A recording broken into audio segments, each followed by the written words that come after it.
Viewers ਗੱਲਬਾਤ ਕਰਨ ਜਾ ਰਹੇ ਹਾਂ ਕਿ ਸਿੱਖ ਕੌਮ ਨੇ ਦੁਨੀਆ ਦੇ ਹਰ ਕੋਨੇ ਵਿੱਚ ਆਪਣਾ ਮਾਣ ਸਤਿਕਾਰ ਜਿਹੜਾ ਉਹ ਕਾਇਮ ਕੀਤਾ ਹੈ। ਸੋ ਆਸਟ੍ਰੇਲੀਆ ਦੀ ਰਾਜਧਾਨੀ ਕੈਨਬਰਾ ਦੀ ਪਾਰਲੀਮੈਂਟ ਨੂੰ ਜਾਂਦੀਆਂ ਸੜਕਾਂ ਤੇ ਪੁਲਾਂ ਦੇ ਦੁਆਲੇ 82 ਖਾਲਸਾਈ ਜਿਹੜੇ ਝੰਡੇ ਨੇ ਉਹ ਲਹਿਰਾਏ ਗਏ ਹਨ, ਜਿਨ੍ਹਾਂ ਦਾ ਨਜ਼ਾਰਾ ਦੇਖਿਆ ਹੀ ਬਣਦਾ ਹੈ। ਸੋ ਇਸੇ ਤਰ੍ਹਾਂ 7-9 ਅਪ੍ਰੈਲ ਨੂੰ ਆਸਟ੍ਰੇਲੀਆ ਸਿੱਖ ਗੇਮਸ ਹੋਣ ਜਾ ਰਹੀਆਂ ਹਨ, ਜਿਸ ਵਿੱਚ 45,000 ਤੋਂ ਜ਼ਿਆਦਾ ਲੋਕਾਂ ਦੀ ਸ਼ਮੂਲੀਅਤ ਹੁੰਦੀ ਹੈ ਅਤੇ 6,000 ਤੋਂ ਜ਼ਿਆਦਾ ਅਲੱਗ-ਅਲੱਗ ਮੁਲਕਾਂ ਦੇ ਜਿਹੜੇ ਐਥਲੀਟ ਨੇ ਉਹ ਹਿੱਸਾ ਲੈਂਦੇ ਨੇ। ਸੋ ਇਹਨਾਂ ਮੁਲਕਾਂ ਵਿੱਚ ਜਿਹੜੇ ਨੇ ਨਿਊਜ਼ੀਲੈਂਡ, ਸਿੰਗਾਪੁਰ, ਮਲੇਸ਼ੀਆ, ਯੂਕੇ ਜਿਹੜੇ ਨੇ ਉਹ ਆ ਸ਼ਾਮਲ ਹੋਣਗੇ। ਸੋ ਅਸੀਂ ਆਸਟ੍ਰੇਲੀਆ ਦੀ ਸਿੱਖ ਸੰਗਤਾਂ ਨੂੰ ਜਿਹੜੀ ਇਸ ਦਿਨ ਤੇ ਜਿਹੜੀਆਂ ਸ਼ੁਭਕਾਮਨਾਵਾਂ ਜਿਹੜੀਆਂ ਨੇ ਉਹ ਭੇਂਟ ਕਰਦੇ ਹਾਂ। ਸੋ ਵਿਊਅਰਸ, ਇਸ ਤੇ ਆਪਾਂ ਗੱਲਬਾਤ ਕਰਨ ਜਾ ਰਹੇ ਹਾਂ। ਸੋ ਅਸੀਂ ਚਾਹਾਂਗੇ ਕਿ ਤੁਸੀਂ ਇਸੇ ਤਰ੍ਹਾਂ ਬਣੇ ਰਹਿਣਾ, ਦੇਖਣ ਸੁਣ ਲਿਆ ਲਿਖਣ ਲਈ ਤੁਹਾਡਾ ਸਭ ਦਾ ਬਹੁਤ ਬਹੁਤ ਧੰਨਵਾਦ ਜੀ। ਡਾਕਟਰ ਸਾਹਿਬ ਕੀ ਕਹਿਣਾ ਚਾਹੋਗੇ?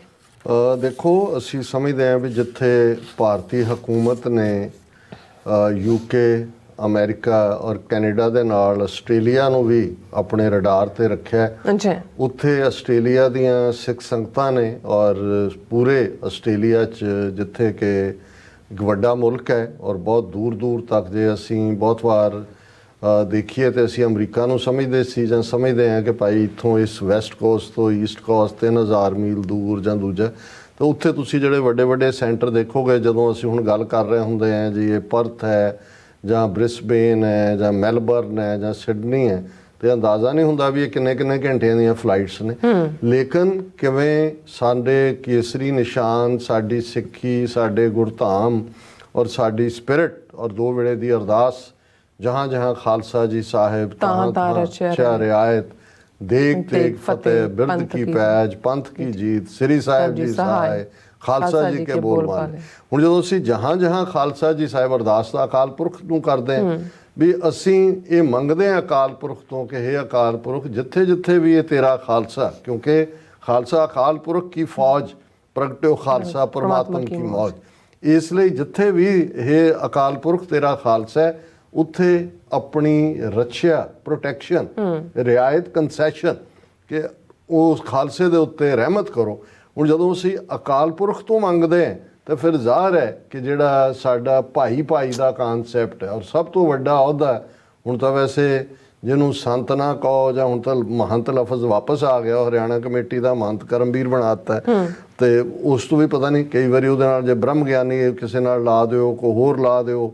ਆਮ ਵੀ ਜਿਹੜੇ ਨੇ ਉਹ ਸਮਝਦੇ ਨੇ ਵੀ ਸਾਨੂੰ ਕਹੋ ਭਾਈ ਨੂੰ ਤਾਂ ਗਾਲ ਸਮਝਦੇ ਨੇ, ਕਿਸੇ ਨੂੰ ਭਾਈ ਜੀ ਕਹੋ, ਲੇਕਿਨ ਭਾਈ ਬ੍ਰਦਰ ਹੈ। ਔਰ ਸਭ ਤੋਂ ਵੱਡਾ ਜੇ ਕੋਈ ਆਨਰ ਸਿੱਖੀ ਦੇ ਵਿੱਚ ਹੈ ਤੇ ਉਹ ਭਾਈ ਸਾਹਿਬ ਹੈ, ਇਸ ਤੋਂ ਵੱਡਾ ਕੋਈ ਆਨਰ ਨਹੀਂ ਹੈ। ਭਾਈ ਮਰਦਾਨਾ, ਭਾਈ ਗੁਰਦਾਸ, ਭਾਈ ਮਨੀ ਸਿੰਘ, ਭਾਈ ਦਇਆ ਸਿੰਘ, ਭਰਾ, ਕਿਉਂਕਿ ਭਰਾ ਨਾਲ ਸਭ ਕੁਝ ਹੀ ਸਾਂਝਾ ਹੁੰਦਾ। ਤੁਸੀਂ ਉਹੀ ਪਿਤਾ, ਮਾਤਾ ਪਿਤਾ ਗੁਰੂ ਗੋਬਿੰਦ ਸਿੰਘ, ਮਾਤਾ ਮਾਤਾ ਸਾਹਿਬ ਕੌਰ, ਵਾਸੀ ਅਨੰਦਪੁਰ ਦੇ। ਸੋ ਸਾਡਾ ਸਭ ਤੋਂ ਵੱਡਾ ਜਿਹੜਾ ਰਿਸ਼ਤਾ ਹੈ ਉਹ ਭਾਈ ਦਾ।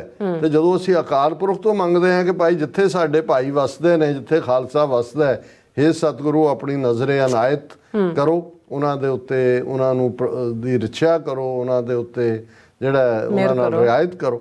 ਹੁਣ ਇਹ ਸਾਰਾ ਜਦੋਂ ਅਸੀਂ ਦੇਖਦੇ ਹਾਂ ਕਿ ਜੇ ਇਸ ਵੇਲੇ ਦੁਸ਼ਮਣ ਨੇ ਪੂਰੀ ਦੀ ਪੂਰੀ ਸਿੱਖ ਕੌਮ ਨੂੰ ਨਿਸ਼ਾਨੇ ਤੇ ਲਿਆ ਹੋਇਆ ਹੈ, ਮਿਲਾਈਨਿੰਗ ਕੈਂਪੇਨ ਖਾਲਿਸਤਾਨ ਦੇ ਹਵਾਲੇ ਨਾਲ, ਸਿੱਖਾਂ ਨੂੰ, ਸਾਡੇ ਨਿਸ਼ਾਨ ਸਾਹਿਬ ਨੂੰ, ਖਾਲਿਸਤਾਨ ਦੇ ਝੰਡੇ ਨੂੰ, ਗੁਰਦੁਆਰਾ ਇੰਸਟੀਟਿਊਸ਼ਨਸ ਨੂੰ, ਜਿਵੇਂ ਇਹ ਲੱਗੇ ਹੋਏ ਨੇ, ਜਿਵੇਂ ਅਸੀਂ ਪਹਿਲੇ ਸੈਗਮੈਂਟ 'ਚ ਗੱਲ ਕੀਤੀ ਕਿ ਹੁਣ ਜੇ ਈਵਨ ਭਾਈ ਅੰਮ੍ਰਿਤਪਾਲ ਸਿੰਘ ਜਾਂ ਉਹਨਾਂ ਦੇ ਲੁਕਣ ਟਿਕਾਣਿਆਂ ਦੀ ਗੱਲ ਵੀ ਹੋ ਰਹੀ ਹੈ ਤੇ ਉਹ ਗੁਰਦੁਆਰਿਆਂ ਨੂੰ ਆਪਣੇ ਉਸ ਰਡਾਰ ਦੇ ਉੱਤੇ ਲਿਆ ਕੇ ਉਸ ਨੂੰ ਪ੍ਰੋਪੇਗੇਟ ਕਰ ਰਹੇ ਨੇ। ਜਿਵੇਂ ਬਾਬਾ ਨਿਧਾਨ ਸਿੰਘ ਹੋਰਾਂ ਦਾ ਜਨਮ ਸਥਾਨ ਨਡਾਲੋਂ ਉਸ ਨਾਲ ਜੋੜ ਕੇ ਕਿ ਜੀ ਉੱਥੇ ਇੰਨੀ ਤਰੀਕ ਇੱਥੇ ਤੇ ਉਹਨਾਂ ਦਾ ਡੇਰਾ ਪੀਲੀ ਪੀਤ ਤੇ ਉਹਨਾਂ ਦਾ ਡੇਰਾ ਸਾਹਨੇਵਾਲ ਤੇ ਦੂਜਾ।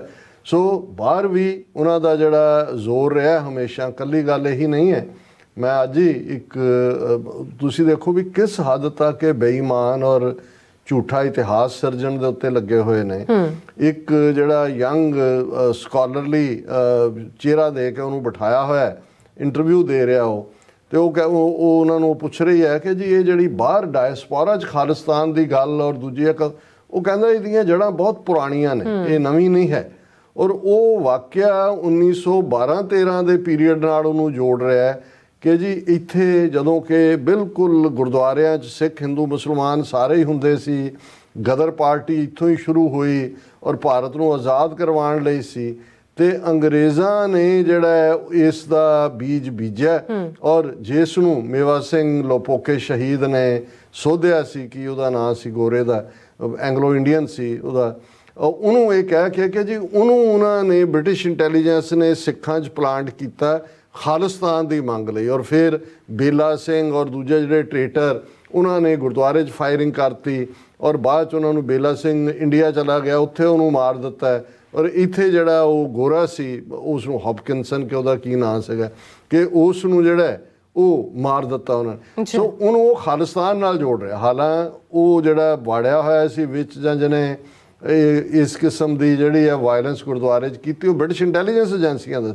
ਪਰ ਮੈਨੂੰ ਹੈਰਾਨੀ ਹੋਈ ਕਿ ਇਹ ਉਹਨੂੰ 100 ਸਾਲ ਪਹਿਲਾਂ ਦੇ ਨਾਲ ਜੋੜ ਕੇ ਇਹ ਕਹਿ ਰਹੇ ਨੇ ਕਿ ਜੀ ਇਹ ਉਦੋਂ ਬ੍ਰਿਟਿਸ਼ਰਸ ਨੇ ਹੀ ਖੜਾ ਕੀਤਾ ਸੀ, ਕਿਉਂਕਿ ਹੁਣ ਉਹ ਇੱਕ ਥਿਊਰੀ ਜਿਹੜੀ ਅੱਜ ਕੱਲ੍ਹ ਉਹਨਾਂ ਦੇ ਜਿਹੜੇ ਕੁਝ ਚੈਨਲਸ ਦੇ ਉੱਤੇ ਪ੍ਰਮੋਟ ਕੀਤੀ ਜਾ ਰਹੀ ਹੈ, ਵੈਸਟਰਨ ਕੰਸਪੀਰੇਸੀ ਅਗੇਂਸਟ ਇੰਡੀਆ, ਕਿ ਜੀ ਦੇਖੋ ਇੰਡੀਆ ਜਿਹੜਾ ਉਹ ਵਿਸ਼ਵ ਗੁਰੂ ਬਣ ਰਿਹਾ, ਇੰਨੀ ਵੱਡੀ ਇਕੋਨਮੀ ਬਣ ਗਿਆ। ਦੂਜਾ ਕਿ ਅਮਰੀਕਾ, ਕੈਨੇਡਾ, ਆਸਟ੍ਰੇਲੀਆ ਔਰ ਯੂਕੇ ਇਹ ਇਹਨਾਂ ਦੀਆਂ ਇਹ ਆਫੀਸ਼ੀਅਲ ਪਾਲਿਸੀ ਹੈ ਕਿ ਇਹ ਖਾਲਿਸਤਾਨ ਨੂੰ ਹਵਾ ਦੇ ਰਹੇ ਨੇ ਕਿਉਂਕਿ ਇਹ ਇੰਡੀਆ ਦੇ ਰਸਤੇ 'ਚ ਰੁਕਾਵਟ ਬਣ। ਮਤਲਬ ਕੱਲਾ ਇਹ ਨਹੀਂ ਹੈ ਕਿ ਵੀ ਇਹਨਾਂ ਨੇ ਸਿੱਖਾਂ ਨੂੰ ਮੈਲਾਈਨ ਕਰਨ ਲਈ ਸਿੱਧੇ ਤੌਰ ਤੇ ਟਾਰਗੇਟ ਕੀਤਾ ਇਹਨੂੰ, ਅਦਰਵਾਈਜ਼ ਉਹਨਾਂ ਨੂੰ ਲੱਗਦਾ ਵੀ 2% ਜਿਹਨਾਂ ਨੂੰ ਅਸੀਂ ਕਹਿੰਦੇ ਸੀ ਉਹਨਾਂ ਨੇ ਸਾਡੇ ਨਾਸਾਂ 'ਚ ਧੂਆਂ ਦਿੱਤਾ ਹੈ, ਬਾਹਰ ਬੈਠੇ ਨੇ, ਕੈਨਬਰਾ ਪੱਕਾ ਮੋਰਚਾ ਲਾ ਕੇ ਬੈਠੇ ਨੇ, ਸੈਨ ਫਰਾਂਸਿਸਕੋ ਬੈਠੇ ਨੇ, ਦੁਨੀਆ ਭਰ 'ਚ ਉਹਨਾਂ ਨੇ ਪ੍ਰੋਟੈਸਟ ਦੇ ਰਾਹੀਂ ਔਰ ਅੱਜ ਕਿੰਨੇ ਹਫ਼ਤੇ 3 ਹਫ਼ਤੇ ਹੋ ਗਏ ਨੇ ਪ੍ਰੋਟੈਸਟ ਬਰਾਬਰ ਜਾਰੀ ਨੇ, ਰਿਪਰੈਜ਼ੈਂਟੇਸ਼ਨਸ ਨੇ, ਐਮਪੀਜ਼ ਨਾਲ ਗੱਲਬਾਤ ਹੈ। ਇਸ ਨੇ ਉਹਨਾਂ ਨੂੰ ਰੈਟਲ ਕੀਤਾ ਔਰ ਇਸ ਸਾਰੇ ਦੇ ਚੱਲਦੇ ਆ ਮੈਂ ਸਮਝਦਾ ਹਾਂ ਵੀ ਕੁਦਰਤੀ ਮਹੀਨਾ ਅਪ੍ਰੈਲ ਦਾ ਆ ਗਿਆ। ਹੁਣ ਜਿੱਥੇ ਜਿੱਥੇ ਵੀ ਸਿੱਖ ਡੇ ਪੈਰੇਡਸ ਹੋਣੀਆਂ ਨੇ ਔਰ ਥਾਂ ਥਾਂ ਫੇਰ ਕੇਸਰੀ ਨਿਸ਼ਾਨ ਝੂਲਣੇ ਨੇ। ਕੱਲਾ ਇਹਨਾਂ ਦਾ ਤਾਂ ਉਹ ਤਿਰੰਗਾ ਜਿਹੜਾ ਉਹ ਇੱਕ ਵਾਰੀ ਉਹ ਚਲਾ ਕੇ ਮੁੜ ਕੇ ਸਾਲ ਇਹਨਾਂ ਨੂੰ ਆਪ ਨੂੰ ਨਹੀਂ ਪਤਾ ਹੁੰਦਾ ਵੀ ਕੌਣ ਕਿੱਥੇ ਕੀ ਹੈ। 26 ਜਨਵਰੀ ਤੇ 15 ਅਗਸਤ ਦੀ ਰੱਖੇ ਹੋਏ ਨੇ। ਸਾਡੇ ਤਾਂ ਹਰ ਗੁਰਦੁਆਰੇ ਦੇ ਬਾਹਰ ਤਾਂ ਝੂਲਦਾ ਹੀ ਝੂਲਦਾ ਹੈ, ਜਿੱਥੇ ਸੂਰਜ ਚੜ੍ਹਦਾ ਹੈ ਨਿਊਜ਼ੀਲੈਂਡ ਤੋਂ, ਜਿੱਥੇ ਸੂਰਜ ਡੁੱਬਦਾ ਹੈ ਵੈਨਕੂਵਰ ਦੇ ਵਿੱਚ। ਕੁੱਲ ਦੁਨੀਆ ਦੇ ਵਿੱਚ ਹਜ਼ਾਰਾਂ ਸਾਡੇ ਗੁਰਦੁਆਰੇ ਨੇ, ਹਜ਼ਾਰਾਂ ਸਾਡੇ ਨਿਸ਼ਾਨ ਸਾਹਿਬ ਝੂਲਦੇ ਨੇ। ਇਹਨਾਂ ਦੀਆਂ ਐਮਬੈਸੀਆਂ 150 ਤੋਂ ਜ਼ਿਆਦਾ ਨਹੀਂ ਹੋਣੀਆਂ, ਛੋਟੇ ਮੁਲਕਾਂ 'ਚ ਤਾਂ ਹੁੰਦੀਆਂ ਹੀ ਨਹੀਂ ਹੈ ਬਿਲਕੁਲ। ਇਹਨਾਂ ਦੇ ਤਾਂ ਝੰਡੇ ਉੱਥੇ ਨਜ਼ਰ ਨਹੀਂ ਆਉਂਦੇ।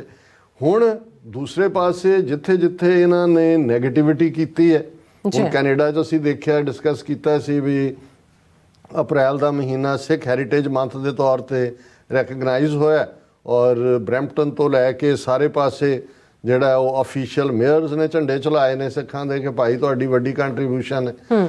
ਅਮਰੀਕਾ ਦੇ ਹਵਾਲੇ ਨਾਲ ਅਸੀਂ ਕੱਲ ਗੱਲ ਕੀਤੀ ਸੀ ਕਿ ਬਾਈ ਪਾਰਟੀਸਨ ਰੈਜ਼ੋਲੂਸ਼ਨ US ਕਾਂਗਰਸ ਦੇ ਵਿੱਚ ਮੂਵ ਹੋਇਆ ਕਿ ਉਹ ਸਿੱਖ ਨੈਸ਼ਨਲ ਡੇ ਵਜੋਂ ਖਾਲਸਾ ਸਾਜਨਾ ਦਿਵਸ ਨੂੰ ਰੈਕਗਨਾਈਜ਼ ਕਰਨ ਦੀ ਲਾਈਨ।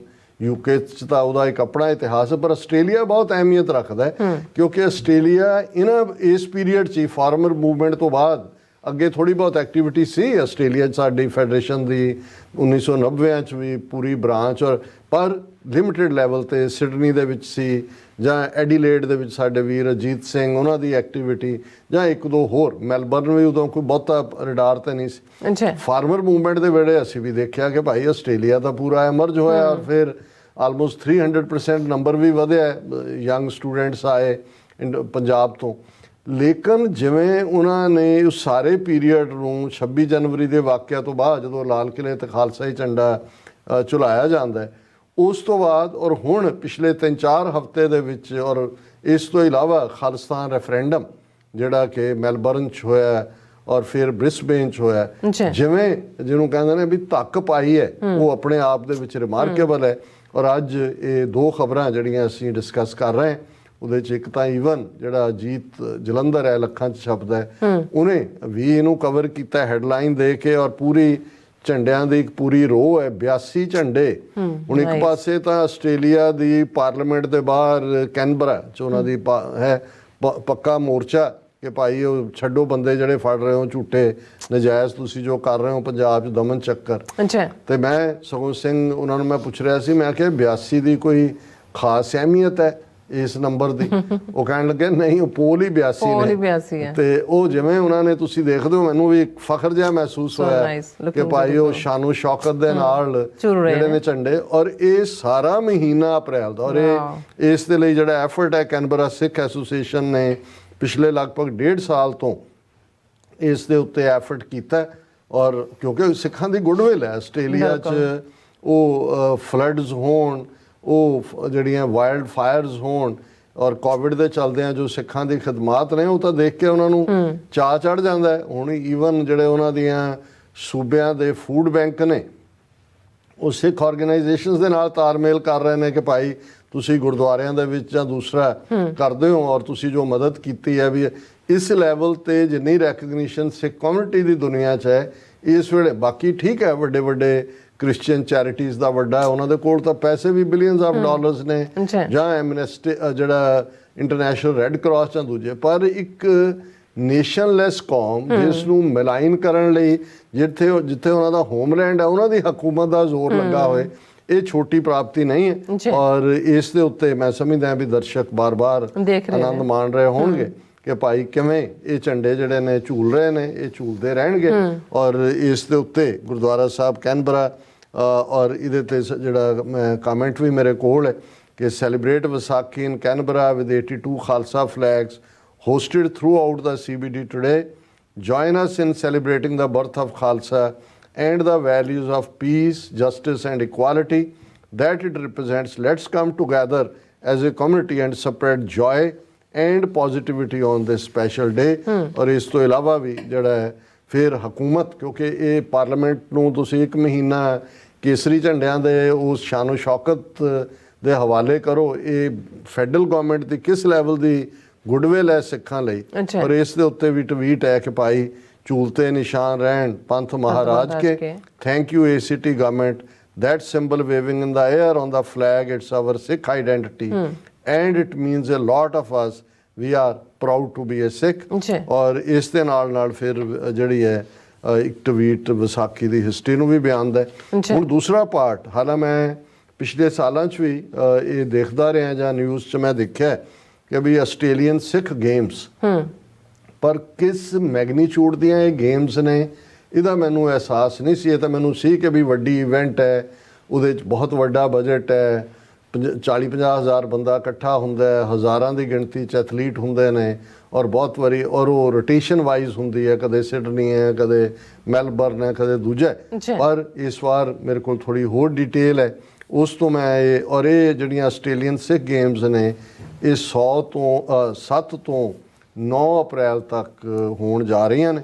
ਔਰ ਪਹਿਲਾਂ ਮੈਂ ਜਿਹੜੀ ਜਿਹੜੇ ਗੇਮਸ ਦਾ ਕੀ ਸਟਰਕਚਰ ਹੈ ਉਹਦੇ ਬਾਰੇ ਮੈਂ ਗੱਲ ਕਰਨੀ ਚਾਹੁੰਦਾ ਕਿ Australian Sikh games are made possible through the help of community organizations from around Australia. A joint effort ਹੁੰਦਾ ਹੈ।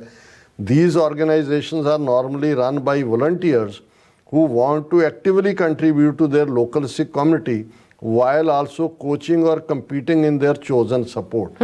ਹੁਣ ਜਦੋਂ ਤੁਸੀਂ ਇਸ ਲੈਵਲ ਦਾ ਜਿਹਦੇ 'ਚ ਕਿ ਹਜ਼ਾਰਾਂ ਐਥਲੀਟ ਨੇ ਔਰ 50,000 ਦੀ ਗੈਦਰਿੰਗ ਹੈ ਔਰ 1 ਲੱਖ ਤੋਂ ਜ਼ਿਆਦਾ ਲੋਕਾਂ ਦੇ ਲੰਗਰ ਦਾ ਪ੍ਰਬੰਧ 3 ਦਿਨਾਂ 'ਚ ਹੋਣਾ ਹੈ, ਇਹ ਛੋਟਾ ਅਰੇਂਜਮੈਂਟ ਨਹੀਂ ਹੈ। ਔਰ ਫਿਰ ਤੁਸੀਂ ਗੇਮਸ ਦੇ ਪ੍ਰੋਪਰ ਟਰੈਕ ਇਵੈਂਟਸ ਨੇ, ਦੂਸਰੀਆਂ ਨੇ, ਉਹਨਾਂ ਦੇ ਅਵਾਰਡ ਹੈ, ਫੇਅਰ ਹੈ, ਜੱਜਿਸ ਨੇ, ਯਾਨੀ ਇਹ ਜਿਹੜੀਆਂ ਆਸਟ੍ਰੇਲੀਅਨ ਸਿੱਖ ਗੇਮਸ ਨੇ ਇਹ ਤਾਂ ਆਪਣੇ ਆਪ ਦੇ ਵਿੱਚ ਜਿਵੇਂ ਇੱਕ ਵੱਡੀ ਇੰਟਰਨੈਸ਼ਨਲ ਇਵੈਂਟ ਹੁੰਦੀ ਹੈ ਉਸ ਦਾ ਰੁਤਬਾ ਇਹਨਾਂ ਨੇ ਹਾਸਲ ਕੀਤਾ ਹੈ। ਵੱਡੇ ਵੱਡੇ ਪੋਲੀਟੀਸ਼ੀਅਨਸ ਔਰ ਦੂਸਰੇ ਲੋਕ ਵੀ ਆਉਂਦੇ ਨੇ। ਪਿਛਲੀ ਵਾਰ ਆਸਟ੍ਰੇਲੀਅਨ ਜਿਹੜੇ ਆ ਆਰਮੀ ਉਹਨਾਂ ਦੀ ਵੀ ਜਿਹੜੀ ਹੈ ਉਹ ਸਿੱਖ ਉਹਨਾਂ ਦੇ ਨੇ ਜਿਹੜੇ ਸਿੱਖੀ ਸਰੂਪ 'ਚੋਂ ਆਏ ਉਹਨੂੰ ਲੈ ਕੇ ਵੀ ਇਹਨਾਂ ਨੇ ਬੜਾ ਰੌਲਾ ਪਾਇਆ ਸੀ। ਔਰ ਫਿਰ ਉਹਨਾਂ ਨੇ ਕਿਹਾ ਕਿ ਜਿਹੜੇ ਨੇ Australian National Sikh Sports and Cultural Council acts as an umbrella body of all partners organisation. So ਬਹੁਤ ਸਾਰੇ ਸਪਾਂਸਰ ਨੇ, ਪਾਰਟਨਰ ਨੇ, ਪਰ ਮੇਨ ਬਾਡੀ ਜਿਹੜੀ ਇਹਨੂੰ ਆਰਗੇਨਾਈਜ਼ ਕਰਦੀ ਹੈ ਉਹ Australian National Sikh Sports and Cultural council ਹੈ। ਔਰ ਇਹ ਜਿਹੜਾ ਜਦੋਂ ਇੱਕ ਸਾਲ ਹੋ ਕੇ ਹਟਦੀਆਂ ਨੇ ਫਿਰ ਉਹ ਡਿਸਾਈਡ ਕਰ ਲੈਂਦੇ ਨੇ ਕਿ ਅਗਲੇ ਸਾਲ ਦਾ ਹੋਸਟ ਕੀ ਹੋਏਗਾ ਔਰ ਉਸ ਦਾ ਫਿਰ ਉਹ ਸਾਰੀ ਜ਼ਿੰਮੇਵਾਰੀ ਹੈਂਡਓਵਰ ਕਰ ਦਿੰਦੇ ਨੇ ਜਿਹੜੀ ਵੀ ਆਸਟ੍ਰੇਲੀਆ ਦੇ ਜਿਸ ਸ਼ਹਿਰ 'ਚ ਹੋਣਾ ਹੋਏ। ਔਰ ਜਿਹੜੀਆਂ ਕੀ ਰਿਸਪੌਂਸਿਬਿਲਿਟੀਜ਼ ਨੇ ਹੋਸਟ ਆਰਗੇਨਾਈਜੇਸ਼ਨ ਦੀਆਂ, they are to include community fund raising, corporate sponsorships, marketing, venue management, sports administration and equipment supply. ਤੁਸੀਂ ਅੰਦਾਜ਼ਾ ਲਾਓ ਵੀ ਇਹ ਤਾਂ ਕਾਮਨਵੈਲਥ ਗੇਮਸ ਵਾਂਗ ਨੇ ਜਿਸ ਲੈਵਲ ਦਾ ਇਹਨਾਂ ਦਾ ਪ੍ਰਬੰਧ ਹੈ। ਔਰ ਇਹ ਇਸ ਤੋਂ ਪਹਿਲਾਂ ਜਿਹੜੀਆਂ ਨੇ ਲੀਡਿੰਗ ਵੈਨਿਊਜ਼ ਜਿਵੇਂ ਬ੍ਰਿਸਬੇਨ 'ਚ ਹੋਈਆਂ ਔਰ ਇਹਦੇ 'ਚ ਸਾਰੇ ਪਾਸਿਓਂ ਜਿਹੜੇ ਮੁਲਕਾਂ ਦੀ ਪਾਰਟਿਸਿਪੇਸ਼ਨ ਹੁੰਦੀ ਹੈ, ਸਪੈਕਟੇਟਰ ਵੀ ਔਰ ਉਹਨਾਂ ਦੇ ਐਥਲੀਟ ਵੀ ਆਉਂਦੇ ਨੇ। ਉਹਨਾਂ ਦੇ ਵਿੱਚ ਨਿਊਜ਼ੀਲੈਂਡ, ਇੰਡੋਨੇਸ਼ੀਆ, ਮਲੇਸ਼ੀਆ, ਸਿੰਗਾਪੁਰ ਔਰ ਇਹ ਸਾਰੇ ਹੀ ਉਸ ਦਾ ਹਿੱਸਾ ਹੁੰਦੇ ਨੇ। Nice. ਔਰ ਇਸ ਤੋਂ ਇਲਾਵਾ ਜਿਹੜਾ UK ਉਸ ਦਾ ਵੀ the games draw crowds of up to 45,000 people over 3 days, where during which 2,600 athletes compete in 14 different sports.